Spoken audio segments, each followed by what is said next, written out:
आज का हमारा टॉपिक है job and contract costing methods. उपकार्य एवं ठेका लागत निर्धारण विधि। लागत लेखांकन के प्रमुख उद्देश्यों को प्राप्त करने हेतु प्रत्येक उत्पादक को लागत निर्धारण की अनेक विधियों में से किसी एक विधि का चयन करना पड़ता है, जो प्राय उत्पादित वस्तु की प्रकृति पर निर्भर करता है।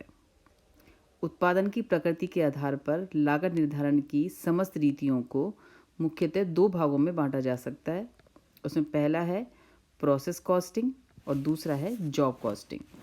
प्रक्रिया लागत लेखांकन और कार्यानुसार लागत लेखांकन।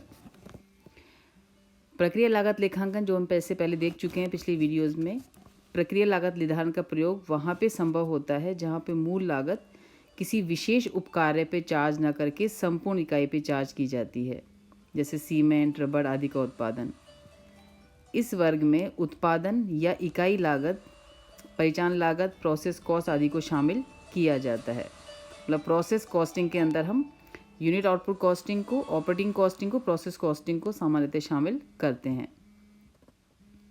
प्रोसेस कॉस्ट अकाउंटिंग का प्रयोग प्रमुख रूप से वृहद स्तर पर उत्पादन करने वाले उद्योगों जैसे कपड़ा, सीमेंट, तेल, कागज आदि उद्योगों में की जाती है। वृहद स्तर पर उत्पादन करने की दशा में निर्मित वस्तु को प्राय निरंतर उत्पादक की अनेक प्रक्रियाओं में से गुजरना पड़ता है तथा प्रत्येक प्रक्रिया को एक पृथक लागत केंद्र माना जाता है। प्रक्रिया लागत लेखांकन में प्रत्येक प्रक्रिया में लगाई गई कुल लागत का लेखा किया जाता है तथा प्रक्रिया की कुल लागत को प्रक्रिया में निर्मित इकाइयों में डिवाइड करके प्रति इकाई लागत ज्ञात की जाती है, जैसा हम पिछले अध्यायों में देख चुके हैं। क्योंकि बड़े लेवल पे जहाँ प्रोडक्शन होता है वहाँ पे वो कई प्रोसेस से होकर प्रोडक्शन को गुजरना पड़ता है, तो हर प्रोसेस की कॉस्ट अलग निकाली जाती है और संबंधित इकाइयों से डिवाइड करके हम पर यूनिट कॉस्ट निकाल लेते हैं। जो हम इस टॉपिक में देखेंगे वो है हमारा कार्यानुसार लागत लेखांकन, जॉब वर्क कॉस्टिंग।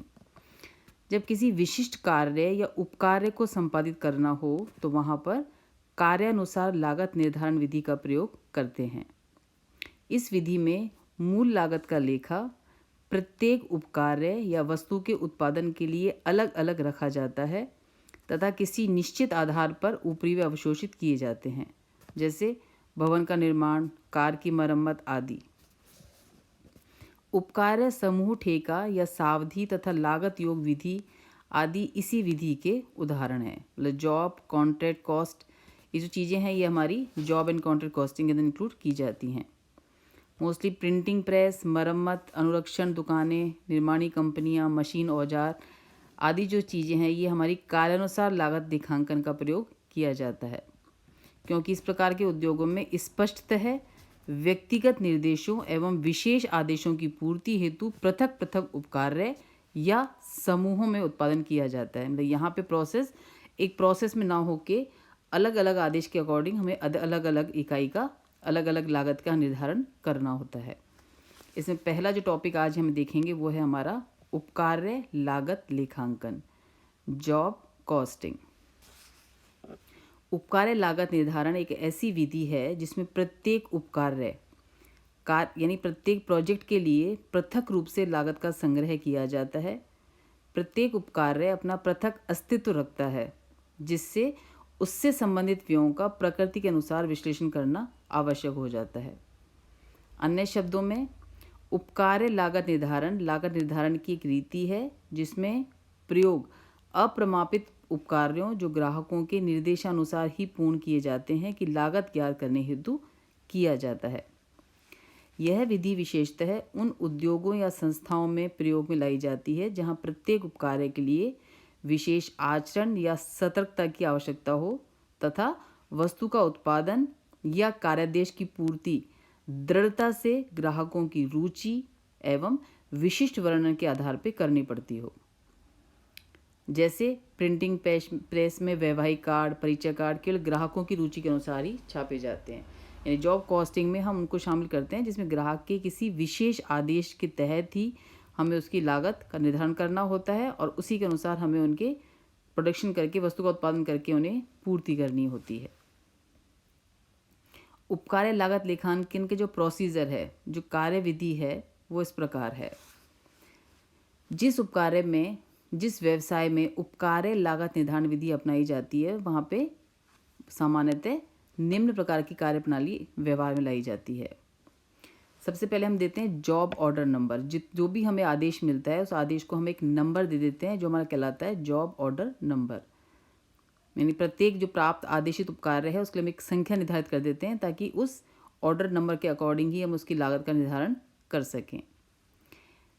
दूसरे नंबर पे हम देखेंगे उत्पादन आदेश। उत्पादन आदेश उपकार्य पर कार्य प्रारंभ करने का फॉरमैन को एक लिखित आदेश होता है। यह एक महत्वपूर्ण नियंत्रण प्रलेख है, जो उत्पादन योजना विभाग द्वारा आदेश प्राप्त होने पर संबंधित उत्पादन विभाग को भेजा जाता है। इसमें उत्पादन से संबंधित समस्त सूचनाएं होती हैं। यानी जैसे हमें कोई विशेष ऑर्डर प्राप्त होता है, उस विशेष ऑर्डर को हम नंबर दे देंगे, और इस नंबर से संबंधित ये उत्पादन जहाँ भी किया जाएगा, उस उत्पादन योजना विभाग को हम उसकी समस्त सूचनाएं डिटेल में उसे भेज देते हैं। ये जो प्रोडक्शन ऑर्डर बनता है, ये कुछ इसका प्रारूप इस तरह से बनता है हमारा। इसके प्रारूप में हमारा सीरियल नंबर आ जाएगा, कोड नंबर, कोई डिस्क्रिप्शंस है, ये मटेरियल रिक्वायर्ड कितनी है, ऑपरेशंस नंबर कितने हैं, इसके अलावा quantity order, date of commencement, machine number, इन सब की सूचनाएं हम अंकित करेंगे। और डिटेल में हमारा आ जाएगा clock time, operation number, department number, operation detail, quantity जिसमें नंबर, डिटेल्स, मेड, रिजेक्ट्स, ये सब आ जाएंगी, ऑर्डर बाय, अप्रूव्ड बाय। इस तरीके का हमारा परफॉर्मा बनता है प्रोडक्शन ऑर्डर, जो उत्पादन विभाग योजना विभाग को विशेष उपकार्य आदेश के लिए भेजा जाता है। इसके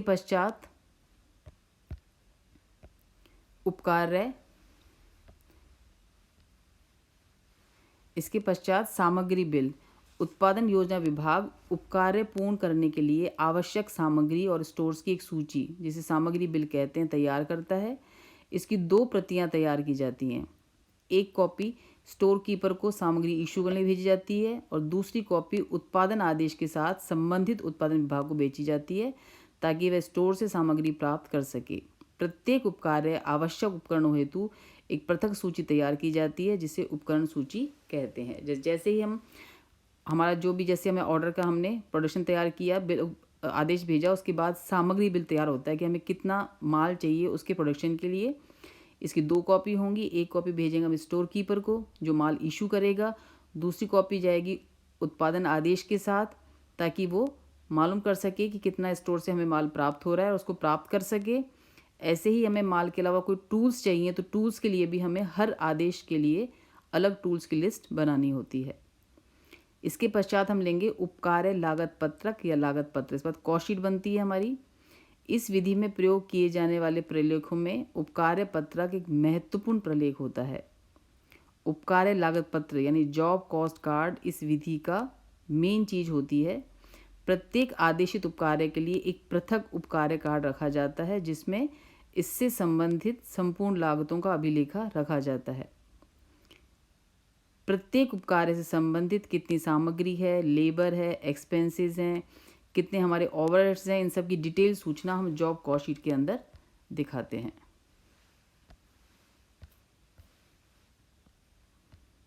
तो इस तरीके से बनती है हमारी जॉब कॉस्ट शीट, जिसमें सारी सूचनाएं होंगी हमारी, जिसमें मटेरियल, लेबर, ओवरहेड्स आदि भी इस तरीके से ऊपर सूचनाएं आ जाएंगी जॉब कॉस्ट शीट की। फिर मटेरियल की सूचनाएं आ जाएंगी, कितना क्वांटिटी है, क्या रेट है, क्या अमाउंट है, और कोई डिस्क्रिप्शंस हैं।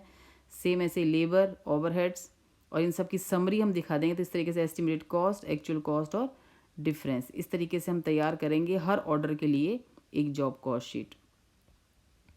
नेक्स्ट जो टॉपिक हमारा आता है इसके बाद, वो है हमारा वर्क इन प्रोसेस। चालू कार्य से आशय निर्माणाधीन उपकार्य की लागत से है। यानी कभी कभी हमारा काम जब चल रहा होता है, तो वर्ष के अंत में यदि हमारा प्रोडक्शन पूरा नहीं हुआ है, तो जो माल आधा बना हुआ है उसको हम बोलते हैं वर्क इन प्रोसेस। निर्माणाधीन उपकार्य की लागत का लेखा लागत खाता बही में ही रखा जाता है, मतलब इसे भी कॉस्ट लेजर के साथ ही बनाया जाता है। निश्चित अवधि में विभिन्न उपकार्यों की प्रत्यक्ष एवं अप्रत्यक्ष लागत से खाता डेबिट करते हैं, तथा पूर्ण हुए उपकार्यों की कुल लागत से ये क्रेडिट किया जाता है। इसके बाद बनता है हमारा जॉब कार्ड या टिकट। उत्पादन नियंत्रक विभाग द्वारा प्रत्येक उपकार्य की प्रगति यानी कितना कार्य हमारा प्रोग्रेस में चल रहा है, कितनी प्रोग्रेस उसकी हो चुकी है। इसके लिए प्रत्येक उपकार्य के लिए उपकार्य कारक भी आधार पर तय किया जाता है। इसका प्रयोग तब किया जाता है जब एक उपकार्य अनेक प्रक्रियाओं से होकर गुजरता है। एक प्रक्रिया के पूर्ण होने पर इस कार्य का एक विशेष भाग नियंत्रण विभाग को भेज देते हैं, जिसका प्रारूप कुछ इस तरीके से होता है, जिसमें हम descriptions, name of customer, date required और इसकी सूचना देते हैं कितना काम हमारा कंप्लीट हो गया है। इसके बाद नेक्स्ट जो स्टेप होता है वो है हमारा element wise collection of cost, तत्वानुसार लागत का संग्रहण। प्रत्येक उपकार्य के लिए एक लागत पत्र, जॉब कॉस्ट और कॉस्ट शीट तैयार करना पड़ता है। इस पत्र से विशेष उपकार्य की संपूर्ण लागत अर्थात मूल लागत और अप्रत्यक्ष लागत की जानकारी हो जाती है।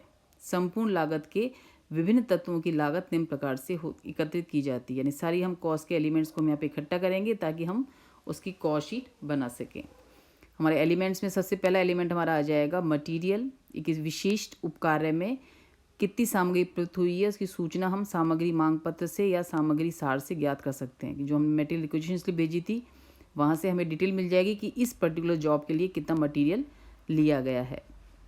किसी विशेष उपकार्य पर लेबर की कॉस्ट क्या है, इसके लिए हम उस जॉब में जो टाइम एंड जॉब कार्ड्स जो इशू किए गए थे या जहाँ पे रिकॉर्ड रखा गया था हमारा, उससे हम निकाल सकते हैं कितनी हमारी वहाँ पे लेबर हुई है, उसमें कितनी डायरेक्ट लेबर है और इनडायरेक्ट लेबर है। इनडायरेक्ट लेबर को हम फैक्ट्री ओवरहेड्स का भाग मान के चलेंगे।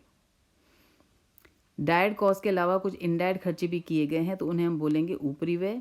ऊपरी व्यय की लागत विभागीय आधार पर स्थायी आदेश संख्या के अनुसार संग्रह की जाती है। इसके पश्चात पिछले परिणामों के आधार पर, क्योंकि ओवरहेड कॉस्ट तो कंबाइंड में यदि होती है तो हम पिछले परिणामों के आधार पर अवशोषण दरों का प्रयोग करते हुए ओवरहेड को ज्ञात करते हैं। सामान्यतः फैक्ट्री ओवरहेड्स को हम डायरेक्ट लेबर के प्रतिशत में या फिर मशीन आवर रेट में या लेबर आवर रेट के रूप में निकालते हैं। ऑफिस ओवरहेड्स को फैक्ट्री कॉस्ट के रेशो में और सेलिंग ओवरहेड्स को भी हम फैक्ट्री कॉस्ट के रेशो में या अन्य कुछ सूचना दे रखी है तो उस रेशो में हम इसकी अवशोषण करके ज्ञात करते हैं। उपकार्य की लागत का लेखा करना, जब हमारे सारे एलिमेंट्स इकट्ठे हो जाएंगे तो फिर हम इसकी अपन रिकॉर्डिंग करते हैं, इसका लेखा करते हैं। इस लेखे में सबसे पहला आ गया सामग्री लागत। विभिन्न उपकार्यों को सामग्री की बिल के आधार पर सामग्री का निर्गमन किया जाता है। सामग्री सार से हमको डायरेक्ट इनडायरेक्ट मटेरियल की जानकारी मिल जाती है, उसे उपकार्य आदेश खाते में डेबिट लिखा जाता है। यदि उपकार्य के लिए विशेष सामग्री क्रय की गई है तो उससे संबंधित उपकार्य खाते को डेबिट किया जाएगा। बची हुई सामग्री जो भंडार कार्य को लौटाई गई है उसे इसमें से घटा देंगे और कुछ सामग्री किसी और को इशू की गई है तो वो भी हम सामग्री सार में से घटा के दिखा देंगे। इसी प्रकार श्रम लागत को भी हम अप्रत्यक्ष और प्रत्यक्ष यानी डायरेक्ट और इनडायरेक्ट में बांट के दिखाएंगे। डायरेक्ट लेबर हमारा प्राइम कॉस्ट का हिस्सा होगा और इनडायरेक्ट लेबर हमारा फैक्ट्री या जिससे संबंधित है उसमें दिखाया जाएगा। किसी विशेष उपकार्य पर लगे हुए श्रमिकों की कुल लागत को उपकार्य खाते में डेबिट किया जाता है। ओवरहेड, तीसरा जो एलिमेंट है ओवरहेड, उपयुक्त स्थायी आदेश संख्याओं के अंतर्गत ऊपरी व्ययों का वर्गीकरण एवं संग्रहण किया जाता है। तत्पश्चात ऊपरी व्यय अवशोषण के लिए एक विश्लेषण सूची तैयार की जाती है। इस सूची के अनुसार प्रत्येक उपकार्य पर ऊपरी व्यय का अवशोषण किया जाता है। सामान्यतः ऊपरी व्यय का अवशोषण पूर्व निर्धारित दरों पर ही किया जाता है, यानी पहले से हमारी डिसाइड होती है कि किस दरों पे हमें इसका अवशोषण करना है। नवा जो स्टेप होगा हमारा प्रोसीजर में वो होगा उपकार्य के पूर्ण होने पर लागत विभाग को एक रिपोर्ट भेजी जाती है। लागत विभाग सामग्री, श्रम, ऊपरी व्यय, संबंधित व्ययों का योग करके उपकार्य की कुल लागत याद करता है, यानी कॉस्ट शीट सारी सूचनाओं को इकट्ठा करके वो जैसे जॉब का काम पूरा होगा तो पूरी सूचनाओं को एक कॉस्ट शीट बनाएगा, उसमें टोटल कॉस्ट हमारी ज्ञात हो जाएगी। इस टोटल कॉस्ट की तुलना करेंगे, जो भी हमें पैसा रिसीव हो रहा है उस जॉब के लिए तो जो डिफरेंस होगा वो हमारा प्रॉफिट या लॉस शो करेगा। तो ये एक प्रोसीजर होता है हमारा जॉब कॉस्टिंग का, यानी जॉब कॉस्ट शीट बनाने का। एक एग्जांपल लेके देखेंगे। यहाँ पे मैंने एक एग्जांपल लिया है जिसमें हमें कंप्लीटेड जॉब्स और वर्क इन प्रोसेस, मतलब एक जॉब लिया है हमने जिसमें जो काम कंप्लीट है उसकी सूचना दे रखी है और जो माल हमारा अभी आधा बना हुआ है जो वर्क इन प्रोसेस है उसकी सूचना दे रखी है। तो हमें यहाँ दो अकाउंट बनाने हैं, एक कंप्लीटेड और एक वर्क इन प्रोसेस। सूचना में हमको material, chargeable expenses, wages, material transfer to WIP, return to store की सूचना दे रखी है। नीचे कारखाना ऊपरी व्यय मजदूरी का 80% लेना है। ये पहले से हमारी दरें पूर्व निर्धारित है। अवशोषण की दरें, अवशोषण की दर पहले से निर्धारित है कि जो फैक्ट्री ओवरहेड है वो डेड वेजेस का 80% होंगी, जो ऑफिस ओवरहेड से वो फैक्ट्री कॉस्ट का 25% होंगी। वर्ष भर में पूर्ण किए गए उपकार्यों का मूल्य यानी जो पैसा हमें मिलेगा वो 20,50,000 रुपये है। लाभ या हानि दिखाते हुए हमको एकीकृत कंसोलिडेटेड कंप्लीट जॉब और वर्क इन प्रोसेस तैयार करना है और ये मानना है कि वर्क इन प्रोसेस में जो ऊपरी व्यय हैं वो एक्चुअल ओवरहेड्स के आधे ही लगे हुए हैं। तो हम यहाँ 2 अकाउंट बनाएंगे। पहले बनाएंगे हम completed jobs, consolidated complete jobs और consolidated work in process. First मैं बना रही हूँ consolidated completed job account for the year ending 31 March 2017। इसमें सबसे पहले आ जाएगा हमारा मटेरियल। मटेरियल हमें दे रखा है यहाँ पे कंप्लीटेड जॉब का है 4,50,000। इसमें से कुछ हमने ट्रांसफ़र कर दिया है WIP को, कुछ हमने लौटा दिया है स्टोर को। दोनों को हम इसमें से लेस करके दिखा देंगे। तो यहाँ पे आ जाएगा ट्रांसफ़र टू WIP जो है हमारा यहाँ पर 10,000 और एक आ जाएगा हमारे यहाँ पर return to store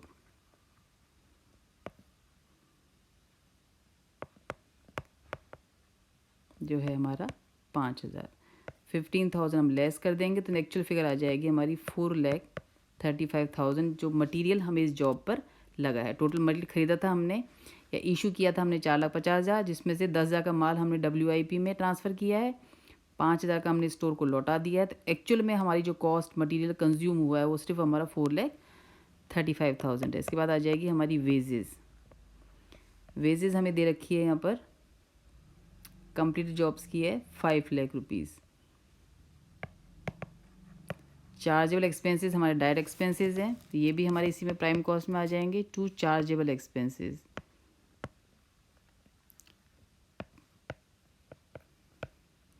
chargeable expenses हैं हमारे 50,000। इसके बाद दिखा देंगे हम टू फैक्ट्री ओवरहेड्स।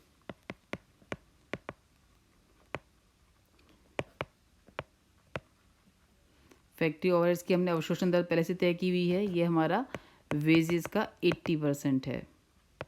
तो यहाँ वेजेस है हमारी 5 लाख, तो ये हमारा आ जाएगा 80% ऑफ 5 लाख, यानी ये आ जाएगी हमारी 4 लाख रुपीज़। इन सबको ऐड कर देंगे तो ये निकल जाएगी हमारी वर्क्स कॉस्ट। ये है हमारी प्राइम कॉस्ट। हम चाहे तो दिखा सकते हैं अलग से, चाहे तो इकट्ठा भी दिखा सकते हैं।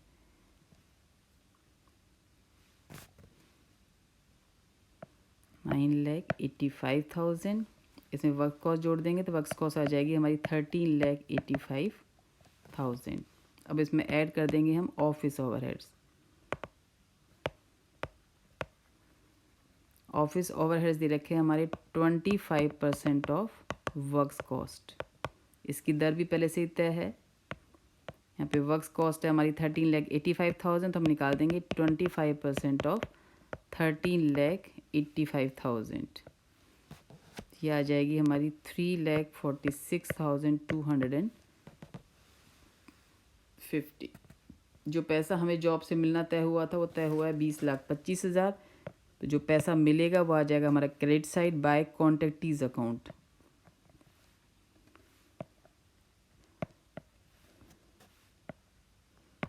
कॉन्ट्रैक्टीज अकाउंट पैसा मिला है हमें 20,50,000। तो पैसा हमें मिला है 20,50,000 का। इसमें से कॉस्ट को हम लेस कर देंगे तो हमारा प्रॉफिट निकल जाएगा। तो डिफरेंस निकल जाएगा to net profit transfer to P&L account.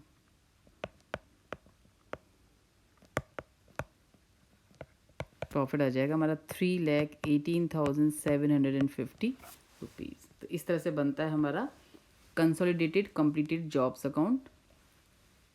ऐसे हम बनाएंगे consolidated work in process account. इसमें सबसे पहले आ जाएगा हमारा टू मटीरियल।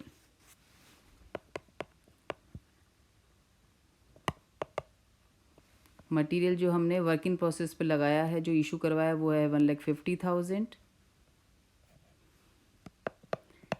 10,000 ट्रांसफ़र किया था कंप्लीटेड जॉब्स ने, उसको हम यहाँ पे ऐड कर देंगे जो हमने वहाँ पे लेस किया था, to transferred from completed jobs, transferred from completed jobs.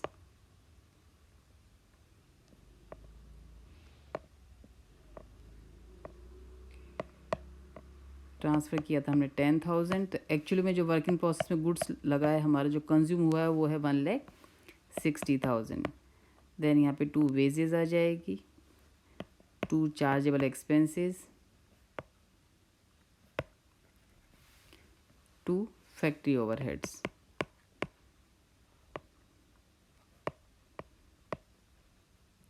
जो है हमारे 80% ऑफ वेजेस। तो वर्क इन प्रोसेस में हमारी वेजेस है 2 lakhs की, चार्जेबल एक्सपेंसेस हैं 20,000 के। वेजेस आ जाएगी हमारी 2 lakh, चार्जेबल एक्सपेंसेस हैं 20,000, फैक्ट्री ओवर्स निकल जाएंगे हमारे 80% ऑफ 2 lakh यानी 1। और इसमें लिखा हुआ है कि जो भी हमारे ओवरहेड्स हैं वो एक्चुअल से आधे ही लगेंगे हमारे, तो ये अपने हाफ हो जाएंगे, तो ये हमारा निकल जाएगा 80,000। ये आ जाएगी हमारी वर्क्स कॉस्ट 4,60,000। इसमें ऐड कर देंगे हम ऑफिस ओवरहेड्स, जो थे हमारे 25% ऑफ वर्क्स कॉस्ट यानी 4,60,000, और इसको भी क्या कर देना है, हमको आधा कर देना है, तो ये निकल जाएगी हमारी 57,500। ये total cost of work in process निकल जाएगा हमारा 5,17,500।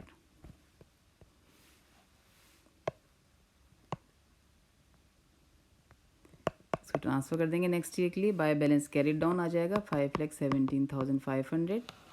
नेक्स्ट हम ट्रांसफ़र कर देंगे इसके माल को कंप्लीट होने के लिए, काम में लेने के लिए। तो इस तरह से बनता है हमारा जॉब का कंप्लीटेड जॉब अकाउंट और वर्क इन प्रोसेस अकाउंट।